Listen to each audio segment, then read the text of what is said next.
السلام علیکم ناظرین کرام، نئی ویڈیو میں آپ کو خوش آمدید کہتے ہیں۔ فارم 47 کے ذریعے جیتنے والے فارم 45 والوں کو اپنے لیڈر سے ملاقات کرنے سے بھی روک رہے ہیں۔ باقاعدہ لیٹر جاری کر دیا گیا ہے جس میں خیبر پختونخوا کے وزیر اعلیٰ علی امین گنڈا پور کو باقاعدہ آفیشلی عمران خان سے ملاقات کرنے سے منع کر دیا گیا ہے۔ وجہ جو بھی بتائی گئی ہو، صاف پتہ چلتا ہے کہ نفرتیں بڑھانے کا فیصلہ کیا گیا ہے۔ میں بڑی امپورٹنٹ کچھ چیزیں بتانا چاہتا ہوں، ان کو سمجھنے کے لیے یہ خبر آپ کو یہ سمجھنی ہوگی۔ پی ٹی آئی کے بیرسٹر علی ظفر نے مفاہمت کے لیے 3 شرائط پیش کر دیں۔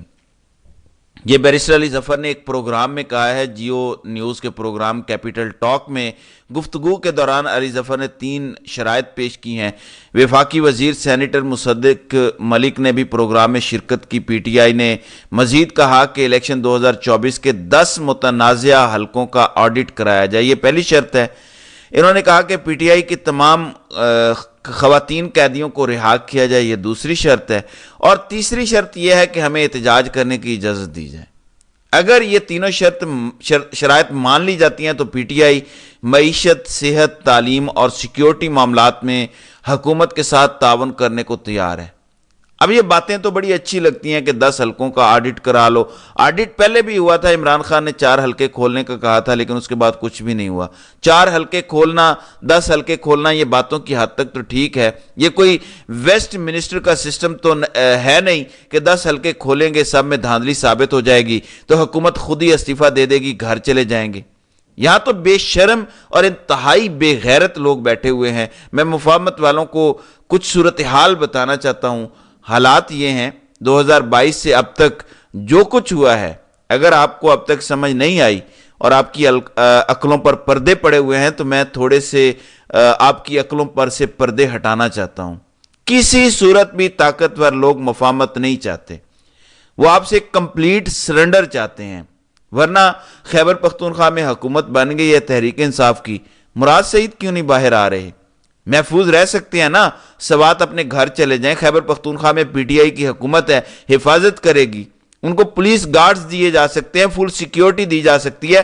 اگر نواز شریف جیسے بھگوڑے کو دی جا سکتی ہے اعلیٰ سطح کی سیکیورٹی، تو مراد سعید کو کیوں نہیں دی جا سکتی؟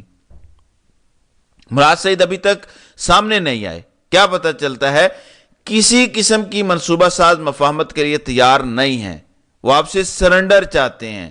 جبکہ آپ کی سچویشن یہ ہے کہ آپ کو عوام نے 3/4 اکثریت دی پنجاب اور خیبر پختونخوا میں، اور پورے ملک کی ملا لیں تو 2/3 اکثریت بنتی ہے۔ عوام آپ کے ساتھ کھڑی ہے، ڈر کس چیز کا ہے؟ گھبراہٹ کس چیز کی ہے؟ یہ سمجھ نہیں آ رہا۔ کل رات علیمہ خان نے جو باتیں بتائی ہیں وہ بڑی حیران کن، پریشان کن اور تشویشناک بھی ہیں۔ انہوں نے کہا کہ عمران خان کو قتل کرنے کے لیے یہ بنی گالہ لے کے جانا چاہتے ہیں۔ یہ علیمہ خان نے انٹرویو میں کہا ہے سبی کاظمی کو۔ انہوں نے کہا کہ کیونکہ کھلی جگہ ہے، جنگل ہے، کوئی آگے سے آئے، پیچھے سے آئے، کسی بھی جگہ سے آ سکتا ہے، کہیں گے دہشت گرد آ گیا تھا، مار گیا، دھماکہ کر گیا، جو بھی کر گیا، کوئی بھی بہانہ بنایا جا سکتا ہے۔ تو ان کا کہنا ہے کہ بنی گالہ عمران خان کو لے کے جانا چاہتے ہیں مرڈر کرنے کے لیے۔ انہوں نے بغیر الفاظ چھپائے یہ کہا ہے، اور ظاہر ہے وہ اپنے پاس سے کوئی ایسے تو نہیں بنا کے بات کر رہی، سنجیدہ بات کر رہی ہیں۔ دوسری انہوں نے جو بات کی ہے وہ زیادہ امپورٹنٹ ہے۔ عمران خان نے کہا ہے کہ احتجاج کرو اپنا مینڈیٹ واپس لینے کے لیے۔ پھر انہوں نے کہا کہ جتنے M N As, M P As ہیں جو جیت کے آئے ہیں، یہ ان کی ذمہ داری بنتی ہے کہ وہ احتجاج کریں۔ وہ نہیں کریں گے تو پھر ہم خود کر لیں گے، عوام خود کر لے گی۔ یہ ایک بہن کہہ رہی ہے جس کو پتا ہے کہ ان کے بھائی نے احتجاج کا کہا ہے، جبکہ باہر آ کے کچھ لوگ گڈی گڈی کھیل رہے ہیں۔ کوئی ٹی وی پہ آ کے بڑکوں والے بیان دے کے سمجھتا ہے میں نے اپنا کام کر دیا۔ کوئی میڈیا کے 4 کیمرے بلا لیتا ہے اور وہاں پہ پریس کانفرنس کر کے اسے لگتا ہے کہ میں نے بڑکیں مار دی، اپنا کام کر لیا۔ کوئی ٹویٹ کر رہا ہے، کوئی سپیس میں جا رہا ہے، لیکن گراؤنڈ پہ کچھ ورک نظر نہیں آ رہا۔ اب کچھ تھوڑی باتیں شروع ہوئی کہ ہم رمضان کے اندر ہی احتجاج اپنا شروع کریں گے، اور پھر کچھ لانگ مارچ کی باتیں آ رہی ہیں۔ عمران خان تو چاہتے ہیں کہ مسلسل احتجاج ہو، عمران خان چاہتے ہیں مسلسل ایجیٹیشن ہو، مسلسل احتجاج ہو، اور لانگ مارچ کی کال بھی عمران خان ہو سکتا ہے دے دیں۔ وہ بندہ جیل میں بیٹھا ہوا ہے، وہ حقیقی آزادی لینے کے لیے بیٹھا ہوا ہے، اس لیے تو نہیں بیٹھا ہوا کہ وہ بیٹھا رہے اور حکومت گڈی گڈی چلتی رہے 5 سال اور وہ اتنی دیر جیل میں بیٹھ کے سڑتا رہے۔ وہ قوم کو حقیقی آزادی دلانا چاہتا ہے، جبکہ جو باہر بیٹھے لوگ ہیں وہ مفاہمت کر رہے ہیں۔ نئی مفاہمت کرنی انہوں نے، جنہوں نے آپ کی 80 سیٹیں صرف قومی اسمبلی کی چوری کی ہیں، وہ مفاہمت کیوں کریں گے؟ اپنی چوری بے نقاب کریں گے؟ مفاہمت تو تب ہوگی نا کہ وہ اپنی چوری بے نقاب کریں گے۔ مفاہمت تبھی ہوگی نا کہ آپ اگر کہیں کہ 10 حلقے کھول دو، 50 حلقے کھول دو، وہ کھولیں گے، ان کی چوری ثابت ہوگی۔ کوئی اپنے آپ کو ذلیل کرنے کے لیے مفاہمت کرتا ہے؟ وہ آپ کو مار مار کے آپ سے سرنڈر کروانا چاہتے ہیں، اس لیے محسن نقوی کو لے کر آئے ہیں۔ محسن نقوی کا کاندھا استعمال کر کے نامعلوم افراد آپ کو یہاں بھی ماریں گے، اور پنجاب میں کاندھا استعمال ہوگا مریم نواز کا کہ یہ تو کلیجہ چبانے والی خاتون ہے۔ بھائی وہی سارا کچھ کر رہی ہے۔ کل بھی دیکھیں جب عمران خان سے ملاقات کرنے سے روکا گیا، مریم نواز نے حکم دے دیا۔ اور مریم نواز کی کیا اوقات ہے؟ مریم نواز کیا حکم دے گی؟ فارم 47 پہ جن لوگوں نے جتایا ہے وہی فیصلے کر رہے ہیں۔ مریم ان کی آنکھوں میں آنکھیں ڈال کے بھی دیکھنے کی اوقات نہیں رکھتی۔ شہباز شریف ان کی آنکھوں میں آنکھیں ڈال کے دیکھنے کی اوقات نہیں رکھتے۔ باتیں کیا کرتے ہیں لوگ کے مریم نے کر دیا۔ شہباز شریف صرف تیز پالش کر رہا ہے، اس کے سوا کچھ نہیں کر سکتا، اس کے علاوہ اس کا کوئی کام نہیں ہے اس سیٹ اپ میں۔ سائرہ بانو نے بڑی زبردست مثال دی کہ بڑا بچہ کھیل رہا ہوتا تھا گیم تو چھوٹا رونا شروع کر دیتا تھا، تو میں وہ گیم کا کنٹرولر جو گیم سے کنیکٹڈ ہی نہیں ہوتا تھا وہ میں اس کو پکڑا دیتی تھی، تو اسے یہی لگتا تھا کہ وہ گیم کھیل رہا ہے جبکہ کنٹرولر کنیکٹ ہی نہیں ہوتا تھا۔ شہباز شریف کو جو کنٹرولر کنیکٹ بھی نہیں ہے سسٹم کے ساتھ، وہ پکڑا دیا گیا کہ بس بٹن دباتے رہو، جبکہ شہباز شریف کا 1% بھی اس سسٹم میں کام نہیں ہے۔ تو ہم اگر جھوٹ بولیں اپنے ساتھ، مطلب جھوٹ تو نہیں بولنا چاہیے، دھوکہ تو نہیں دینا چاہیے کہ مریم کروا رہی ہے، شہباز کروا رہا ہے۔ وہی کروا رہے ہیں جنہوں نے عمران خان پر غلیظ ترین عدت کا کیس بنایا، وہی ہیں جو عمران خان کی کردار کشی کر رہے ہیں پچھلے 27 سال سے۔ ہمیں لگتا تھا نواز شریف کر رہا ہے۔ ناظرین اکرام، اتنی آنکھیں کھلی ہے کہ مجھے لگتا تھا یہ نواز شریف کر رہا ہے۔ یہ فضل الرحمان جو یہودی ایجنٹ کہتا ہے، یہ بھی فضل الرحمان نہیں تھا، یہ وہی تھے جو اب بھی ہیں۔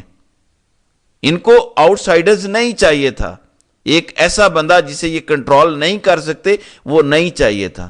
آپ مجھے بتائیں، ذرا میرا سمپل آپ سے سوال ہے کہ جتنا ظلم ابھی آپ نے دیکھا ہے اپنی آنکھوں کے سامنے، جتنا جبر آپ نے ابھی دیکھا ہے اپنی آنکھوں کے سامنے، ہر عدالت ان کے کنٹرول میں ہے۔ یہ اگر چاہتے، اور یہ جو جھوٹ بولا جاتا ہے کہ عمران خان کو سپورٹ کر رہے تھے ادارے، اگر یہ کر رہے ہوتے تو کیا عمران خان کو ایسی 2/3 اکثریت لے کر نہ دیتے؟ کیا اس وقت نواز شریف کی پارٹی تحلیل کر کے اس کی بھی مخصوص نشستیں عمران خان کو نہ دی جاتی؟ کیا سارے کام نہ کروائے جاتے؟ اچھی طرح سب جانتے ہیں کہ یہ شروع سے عمران خان کے خلاف تھے۔ کسی صورت بھی ان لوگوں کو جو 76 سالوں سے بلا شرکت غیرے اقتدار کے مزے لوٹ رہے ہیں، اقتدار میں اپنا شریک نہیں چاہیے تھا، اور عمران خان وہ ہے جو کسی کا پالتو بن کے اقتدار کے مزے نہیں لے سکتا۔ عمران خان کے ساتھ جب انہوں نے یہ کام کیا تو انہیں پتہ چلا کہ یہ تو کنٹرول ہونے والا بندہ نہیں ہے، نہ ہم اسے کنٹرول کر سکتے ہیں۔ پہلے دن سے عمران خان کے خلاف سازشیں شروع ہوئیں۔ یہ جو آپ نے 5 سال پہلے ایک کمپین دیکھی تھی جیو پہ کہ عمران خان نے حلف اٹھایا اور جیو میں پروگرام چلنا شروع ہو گئے، ہم آپ کو آپ کے وعدے یاد دلائیں گے خان صاحب، آپ نے یہ وعدہ کیا تھا، آپ نے وہ وعدہ کیا تھا۔ کیا ایک بھی ایسا پروگرام آیا مریم نواز یا شہباز شریف کے حوالے سے؟ یہ سب انہوں نے کروایا تھا، ہینڈلرز نے، یہ سارے انہی کے چینلز ہیں۔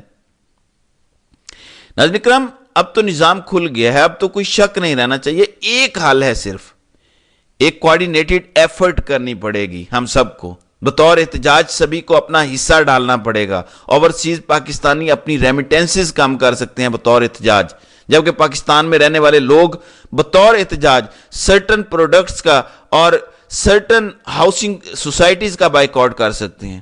پھر مسلسل احتجاج بھی کرنا پڑے گا پرامن طریقے سے۔